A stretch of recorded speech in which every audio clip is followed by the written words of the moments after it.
Dear student, NEET 2025 में NEET aspirant का जो परफॉर्मेंस इतना लो क्यों आया है?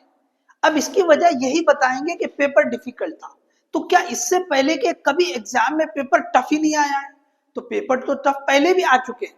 हाँ, ये बात सही है कि इस बार का जो पेपर था वो सबसे ज्यादा डिफिकल्ट था, लेकिन इस डिफिकल्टी की वजह से स्टूडेंट जिस तरह से पैनिक हो गए हैं या जिस तरह से स्ट्रेस सिचुएशन में चले गए हैं, उसकी वजह से उनका जो अपना खुद का जो परफॉर्मेंस था, वो जो कुछ आता था उन्हें, उसमें भी उन्होंने मिस्टेक्स कर दिए, जिसकी वजह से उनका जो परफॉर्मेंस था वो काफी डाउन हो गया। अब देखिए इसकी वजह क्या है कि आखिर वो इस प्रेशर को क्यों हैंडल नहीं कर पाए, क्योंकि इसके लिए वो ट्रेन ही नहीं थे। अगर वो ये समझते कि ये जो डिफिकल्ट पेपर है वो सबके लिए है, अगर ये लेंथी पेपर है ये सबके लिए है, लेकिन वो ये नहीं समझ पाए।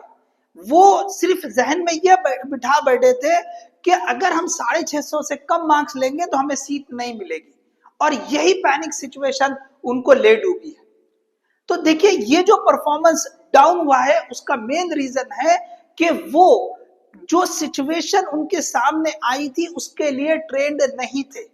चाहे पेपर डिफिकल्ट हो या चाहे पेपर लेंदी हो, हमें अपने को जो आता है उसको एक्यूरेसी के साथ करना था, और यही उनसे नहीं हो पाया है। So this is the reason that the performance of NEET 2025 is came down.